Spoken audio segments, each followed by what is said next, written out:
America begged India for help because of this: India's secret weapon. For years, America believed it had something India needed more than India needed America: technology, capital, military equipment, access to the world's largest consumer market. Washington had leverage, or at least that's what many people believed. Then something changed. America discovered that India had a weapon that could not be measured in missiles. It couldn't be stored in a warehouse. It couldn't be blocked by sanctions, and it couldn't simply be bought with money. India had scale. More than 1.4 billion people, a massive workforce, a growing manufacturing base, one of the world's largest technology industries, and something even more important: India could become the bridge between competing parts of the global economy. So why would America suddenly need India's cooperation? Why would Washington care so much about what New Delhi decides? Why is India becoming increasingly important to America's technology, defense, energy, and supply chain strategies? And what exactly is this so-called Indian secret weapon? It isn't nuclear weapons. It isn't even the Indian military. The real weapon is much harder to fight: India's ability to say yes to everyone without becoming dependent on anyone. And America is beginning to understand just how valuable that can be. But here's what they didn't see coming. India has become one of the few major countries that can work with multiple competing powers at the same time. America needs India in the Indo-Pacific. American companies want access to India's enormous market. Technology companies want Indian engineers. Manufacturers want India's supply chains. And Washington increasingly wants India to become part of the effort to build alternatives to Chinese manufacturing. At the same time, India maintains relations with Russia. It trades with Europe. It works with the Gulf. It expands across Africa. And it continues strengthening ties throughout Asia. This creates something extremely powerful: leverage. Because India doesn't have to choose between America and everyone else. It can make America compete for India's partnership. And that is the secret weapon. India has options. Think about the numbers. India has more than 1.4 billion people. That means an enormous labor force, an enormous consumer market, an enormous pool of engineers, and an enormous potential manufacturing base.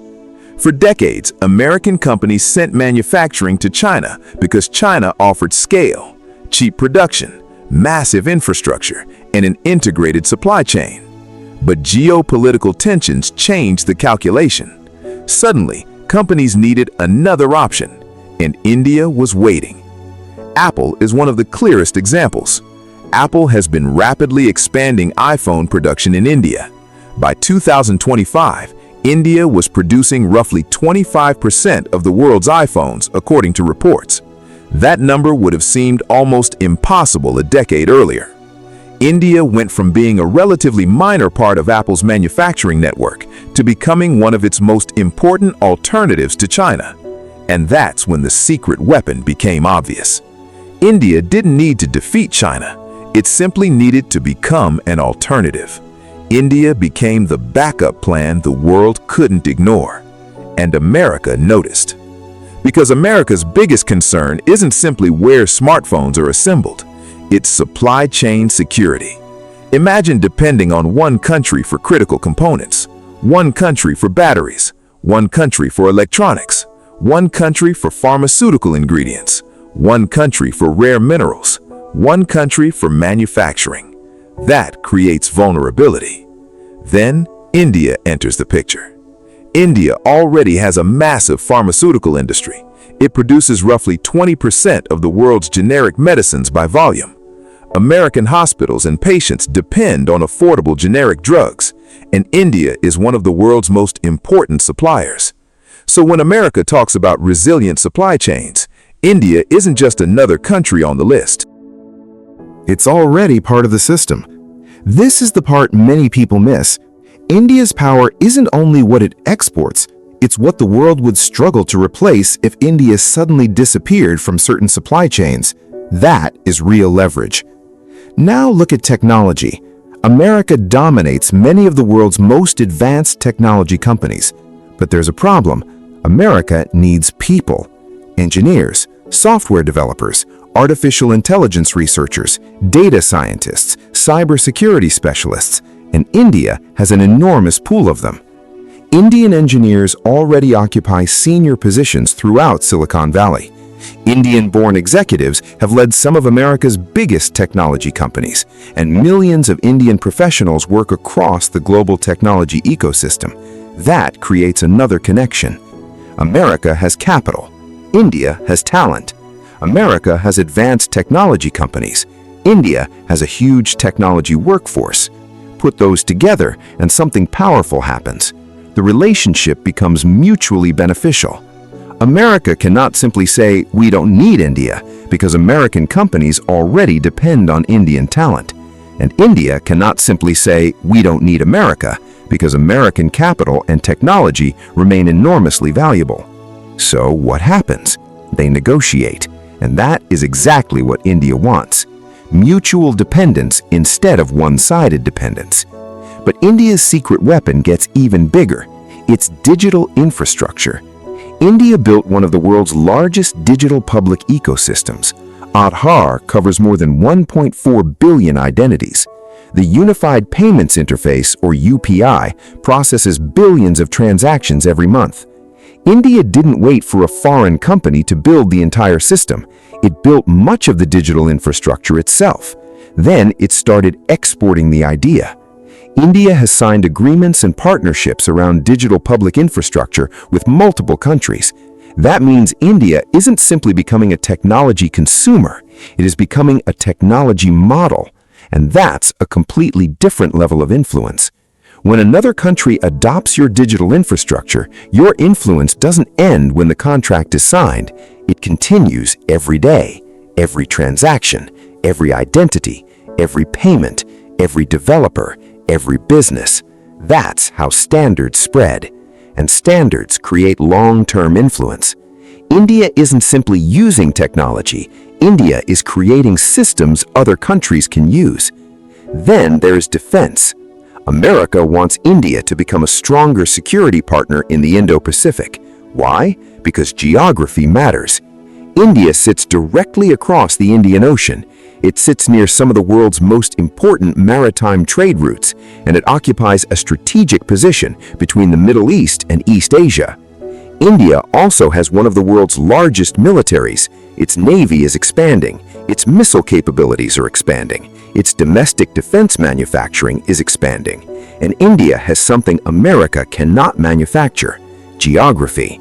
You cannot move India. You cannot relocate the Indian Ocean, and you cannot build another India somewhere else.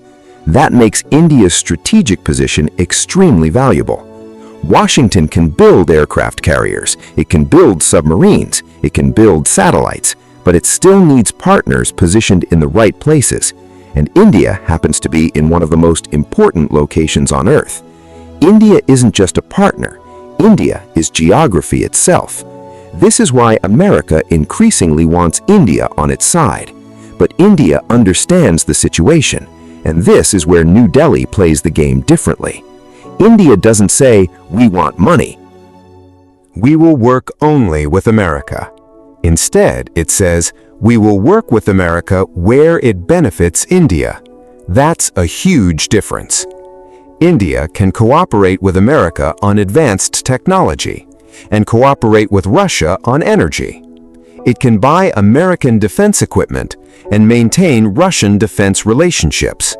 It can trade with Europe and expand partnerships with the Gulf. It can work with Japan and deepen relationships with African countries. It can participate in Western-led initiatives and remain part of BRICS. From the outside, it can look contradictory, but from India's perspective, it is extremely logical. Never depend completely on one power. And then came the biggest shift: China. For decades, China was the world's manufacturing powerhouse. America became deeply dependent on Chinese supply chains. But now Washington wants alternatives, and India is one of the most important candidates. This is where India's population becomes an economic weapon. China has enormous manufacturing capacity, but India has something China cannot easily copy: a huge English-speaking workforce, a massive domestic market, a democratic political system, growing infrastructure, a large technology sector, and increasingly sophisticated manufacturing. That doesn't mean India can replace China overnight. It can't. China's manufacturing ecosystem is still far deeper. But America doesn't need India to replace China completely.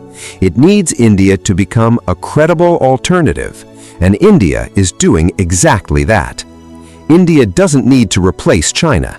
It needs to make China less indispensable. That's why America's relationship with India has become so important. The United States wants resilient supply chains. India wants investment. America wants technology partnerships. India wants technology transfer. America wants a stronger Indo-Pacific. India wants a secure Indian Ocean. America wants alternatives to Chinese manufacturing. India wants to become a manufacturing hub. The interests overlap. And when interests overlap, both sides need each other. That's not begging in the literal sense, but strategically, America increasingly has to ask India for cooperation, and that is a major change from the past. But India has another advantage: its relationship with the global South.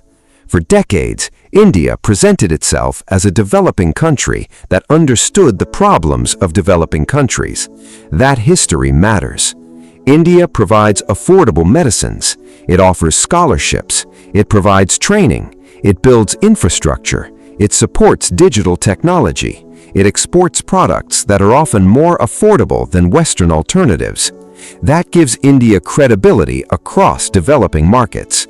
India can walk into an African capital and talk about development. It can walk into Washington and talk about advanced technology. It can walk into Europe and talk about trade. It can walk into Russia and talk about energy. And it can walk into the Gulf and talk about investment. Very few countries can operate across all these worlds. That's India's advantage. India can speak to almost everyone. Now imagine what happens if this continues. Every new factory creates jobs. Every new technology partnership creates capability. Every new trade agreement creates another market. Every new energy supplier creates another option. Every new defense partnership creates another layer of security. Every new African relationship creates another economic connection. And every new Indian company expanding overseas creates another bridge. And every bridge increases India's influence. That's why the secret weapon isn't one thing. It's the combination: population, Talent, technology, manufacturing, geography, markets, diplomacy, and strategic autonomy. Together, they create something much more powerful than any single weapon. They create leverage. And America isn't the only country paying attention. Europe wants India. Japan wants India.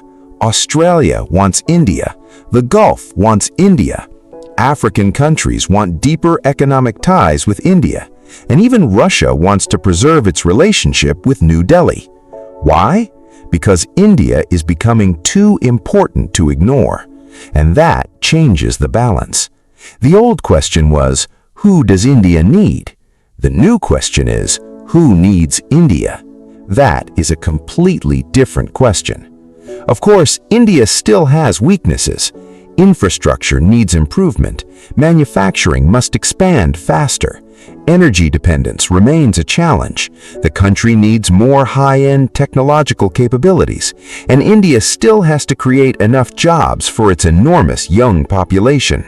So, this isn't a finished story, but the direction is unmistakable. India is building capacity, and capacity creates bargaining power. The more India produces, the less it needs to import. The more India exports, the more markets it can influence. The more engineers it trains, the more technology it can develop. The more companies it creates, the more countries depend on Indian supply chains. And the more relationships it builds, the harder it becomes for anyone to isolate India. That is how a country becomes strategically independent. Now, think about America. America still has the world's most powerful military. It has enormous financial power. It dominates advanced technology. It has some of the world's largest companies. But even America has limits. It cannot manufacture everything. It cannot supply every market. It cannot control every supply chain. And it cannot ignore the world's largest population. That is why India matters. America doesn't necessarily need India to save it, but America increasingly needs India to help build the world Washington wants. A world with diversified supply chains, a world less dependent on China, a world with a stronger Indo-Pacific, a world where critical technology is produced by trusted partners, and India fits directly into that strategy. But India isn't doing it for America, it's doing it for itself. And that's the important part, because every time America asks India to manufacture more, India builds factories. Every time America asks India to develop technology, Indian companies gain experience. Every time America asks India to strengthen supply chains, Indian infrastructure expands. And every time America wants access to India's market, India gains another negotiating opportunity. So even when America benefits, India benefits too. That's the secret. India is turning cooperation into capability, and capability creates independence. So maybe the question isn't, why is America begging India for help? Maybe the better question is, how did India become important enough that America needs its cooperation? The answer wasn't one miracle. It was decades of development, millions of engineers, thousands of companies, a massive domestic market, a growing manufacturing sector, a powerful pharmaceutical industry, a strategic location, and a foreign policy built around one principle: never put India's future entirely in someone else's hands. That principle is now paying off. America needs India's cooperation. Europe wants India's market. Companies need India's talent. Manufacturers want India's factories. The Global South wants India's technology and affordable products. And India is finally in a position to negotiate, not from weakness, from strength. So to anyone who still thinks India is simply following the world's major powers, look again. India is becoming the country everyone wants on their side. And the reason is not one secret missile, not one secret weapon, not one secret agreement. The real weapon is much bigger. India has options, and every option makes India stronger. Every factory, every engineer, every export, every partnership, every new technology, every new market, every new supply chain, every relationship, it all adds up. America doesn't need to fear India's rise, but America does need to respect it. Because India is no longer asking, who will help us rise? India is increasingly asking, how can we use our rise to help ourselves? And that is the moment everything changed. America thought India needed help. Now America needs India at the table. And India finally has the leverage to decide what that table looks like. Share this with every Indian who needs to understand India's greatest weapon. Because India's most powerful weapon isn't something it can fire, it's something the world cannot afford to ignore. So maybe the question was never whether America needed India. Maybe the real question was when the world would finally realize how much India has to offer. India has the population, India has the talent, India has the technology, India has the market, India has the location, And most importantly, India has options. Every new factory makes India stronger. Every new partnership gives India more leverage. Every new technology makes India more independent. And every new market makes India harder to ignore. America doesn't need to fear India's rise, but America does need to respect it. Because India is no longer asking the world, who will help us rise? India is increasingly asking, what can we build ourselves? And that is the real secret weapon. So if you believe India's best days are still ahead, subscribe to the channel and become part of this journey. And I want to hear from you. What do you think is India's greatest weapon? Its economy, technology, population, military, or diplomacy? Drop your answer in the comments. And if you believe the world needs to understand India's rise, share this video with someone who needs to see it. Because India isn't waiting for permission anymore. India is rising.